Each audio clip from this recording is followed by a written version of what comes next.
Now, from the Ford Sports Desk, KOMU8 Sports. With Mizzou on a bye week and is sitting atop the SEC East, Tiger fans were hoping Georgia would lose again.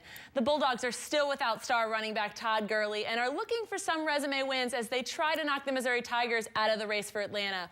Sadly, they took on the Kentucky Wildcats, and for Tiger fans, it was a total massacre. Opening kickoff at Commonwealth Stadium. Now, Isaiah McKenzie, he's going to find a huge hole. And when I say huge, an elephant could have walked through there and been totally fine. He's going to go 90 yards for the score. Nobody comes close to touching him. 7-0 Dogs. Now, you're going to fast forward to the third quarter. It's 42-24 Georgia. And McKenzie again, he fields the punt. And he was going to make a few men miss here. Just look at that footwork. It's like he's a ballerina dancer. And he goes to the house. 59-yard touchdown. Georgia goes on to roll Kentucky 63-31. The most points the Dogs have scored against an SEC opponent since 2004.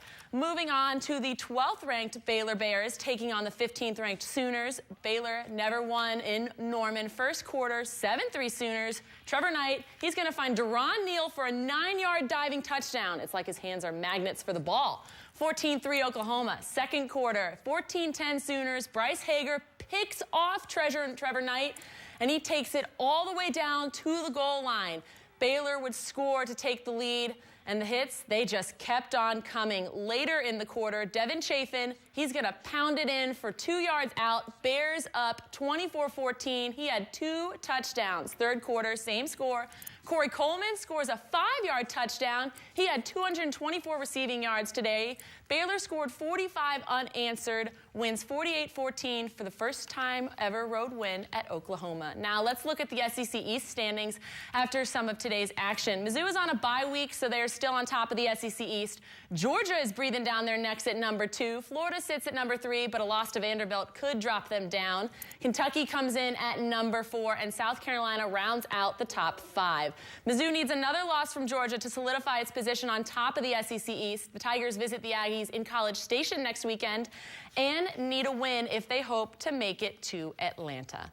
Now, Kim Anderson is back on the sidelines at Mizzou Arena, but this time as the head coach of the Missouri Tigers. It's also the first game back at Mizzou Arena for the Tigers, who played their first game across the street at the Hearn Center against William Jewell. They took on the Umsel Tritons today. Now, the Tigers got a new coach and a new scoreboard. Early on, Keith Schamberger, he buries a deep 3 for Mizzou. The Tigers